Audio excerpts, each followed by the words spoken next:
3 años, $12,000 de mi bolsillo para el coche de mi novio. Y en nuestro aniversario, me humilló frente a sus amigos con una frase que jamás olvidaré: ven, te dije que seguiría aquí, como una perrita faldera. Pero esa noche, esa patética perrita faldera, desató un infierno que él nunca vio venir.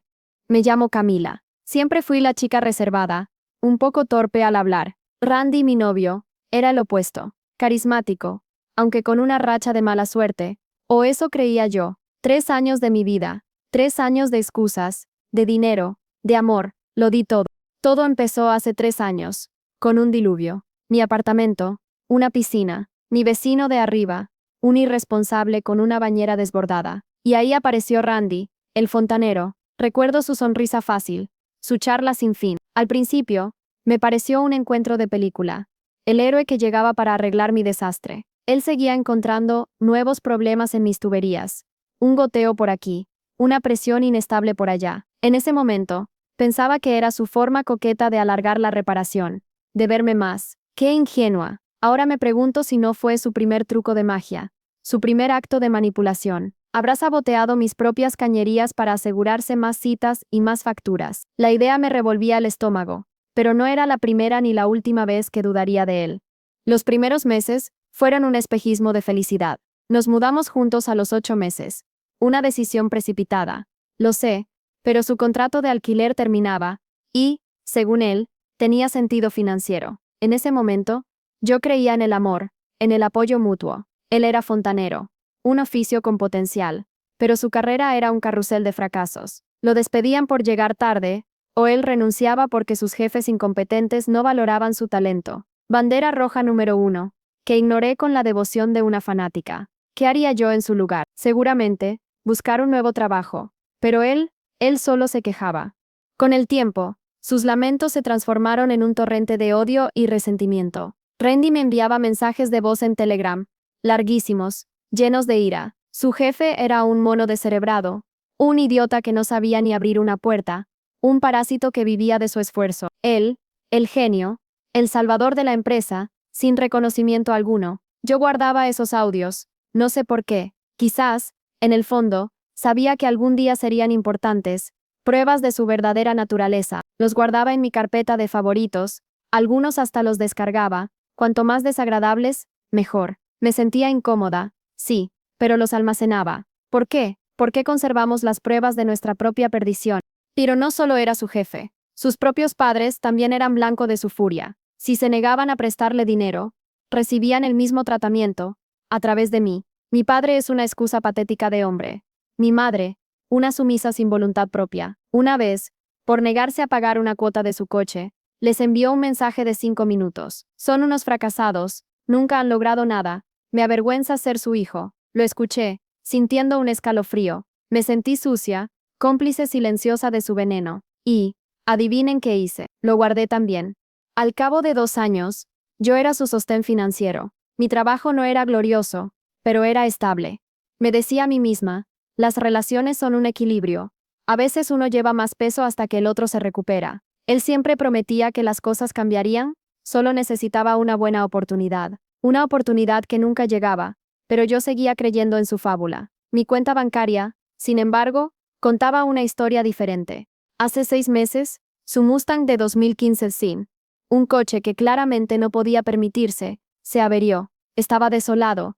Era su coche de ensueño, su transporte esencial para trabajar, y yo, en un ataque de ceguera emocional, me ofrecía ayudar con el pago. Terminé asumiendo el préstamo completo, $386 al mes, un agujero negro en mis finanzas. Quería apoyarlo, quería que se pusiera de pie. Fui estúpida, mirando hacia atrás, la respuesta es obvia, pero en ese momento, parecía lo correcto. Vivíamos juntos, compartíamos gastos, y sin coche, no podía trabajar. Y él era tan emocional con su bebé. ¡Qué ironía! Y así llegamos a esa noche, la noche de nuestro 3er aniversario. Había hecho el último pago de su coche la semana anterior, una proeza financiera para mí. Había reservado en ese restaurante de lujo del centro, ese que siempre habíamos querido probar, pero que nunca podíamos pagar. La verdad, yo no podía pagar por los dos. Me arreglé durante horas, vestido nuevo, peinado perfecto. Llegué a las 7 de la noche. Randy envió un mensaje. Voy tarde, ve sentándote. A las 7:30, mis mensajes sin respuesta. A las 8, mis llamadas directas al buzón de voz. La camarera me miraba con lástima, ofreciéndome ordenar o, quizás, reprogramar. La vergüenza me quemaba la cara, pero yo seguía repitiendo la farsa. Solo está atascado en el tráfico. A las 8:45, mis 5, casi 2 horas sola, estaba a punto de rendirme. Mi corazón latía a un ritmo de humillación, pero no me fui.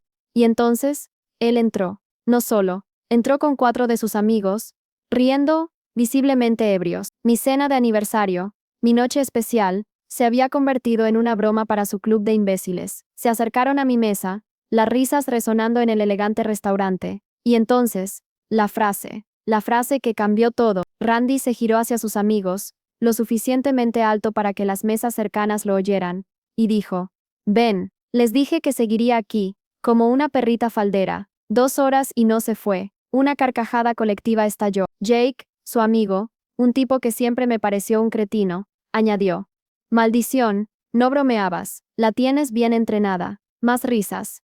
Randy se desplomó a mi lado. Me apretó las mejillas con los dedos, como si fuera una niña. «Por eso es la mejor. La mayoría de las chicas se habrían largado, pero mi sí, ella paga mis cuentas, y espera como una buena chica». Luego, me miró con una sonrisa asquerosa. «Ah, ¿creíste que sería una cena romántica? Qué adorable. Tenemos un juego de póker después. Solo quería asegurarme de que estuvieras bien para el próximo pago». Mi mundo se detuvo. No pude respirar. Cuando no respondí, me agarró la barbilla con brusquedad, girando mi cara hacia él. «Hola, tierra AC. Dios, eres patética a veces. Di algo o te vas a quedar ahí sentada con esa cara de perra triste». Sus amigos lo encontraron hilarante. $12,000 pagando su coche, 3 años de mi vida, y esto era lo que pensaba de mí. Esto era lo que les decía a sus amigos, que yo era un felpudo patético, una billetera andante a la que podía tratar como quisiera. La camarera se acercó, su rostro un poema de incomodidad. «¿Están listos para ordenar?». Recuerdo que sonreí, de alguna manera, y dije: «En realidad, quiero otra copa de vino primero». Randy y sus amigos pidieron aperitivos y bebidas caras, mientras seguían soltando chistes sobre mi paciencia y la suerte de Randy. Luego, Randy me señaló y le dijo a la camarera: «No se preocupe por su comida, está cuidando su figura. Unos kilos más y necesitaríamos una mesa más grande». Otra ola de risas. Yo, sentada completamente humillada. Mi copa de vino llegó, y un sorbo largo.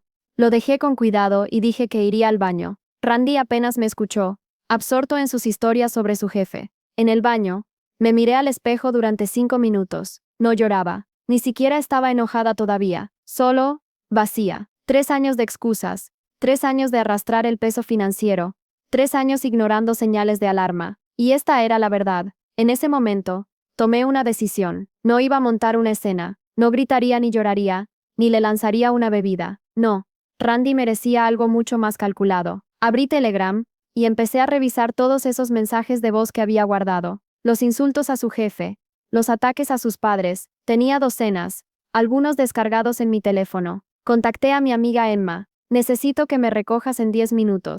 Volví a la mesa, sonreí a todos y me excusé de nuevo. Una llamada urgente de trabajo. Mientras salía, me detuve en la caja. Pagué mis 2 copas de vino. Y solo mis copas de vino. «El caballero se hará cargo del resto», le dije a la camarera. Salí, subí al coche de Emma, y bloqueé el número de Randy antes de que se diera cuenta de mi ausencia. Pero no solo bloqueé su número. Tenía un plan forjado en la humillación y el resentimiento. Tenía acceso a su correo electrónico, a sus cuentas en la nube, a su banca móvil, a sus redes sociales. Yo sabía, perfectamente, cómo la información podía compartirse de la manera más eficiente. Él me había dado las llaves de su vida digital, y ahora, yo las usaría para abrir las puertas de su propio infierno. La mañana siguiente, mi teléfono explotó. 78 llamadas perdidas de números desconocidos, probablemente sus amigos, y una cadena de textos aterrorizados del teléfono de su trabajo. «Por favor, háblame. Solo era una broma. ¿Qué hiciste?». «¿Qué hice?». Esa es una historia que necesitaba ser saboreada, contada con cada detalle. Su jefe y sus padres recibieron clips de voz muy interesantes esa mañana. La ira, el desprecio, la crueldad, todo salido de su propia boca, de sus propias grabaciones. No había necesidad de añadir un solo comentario. La verdad, la cruda verdad, hablaba por sí misma. Y el coche, ese Mustang que tanto amaba, ese bebé que yo le había pagado.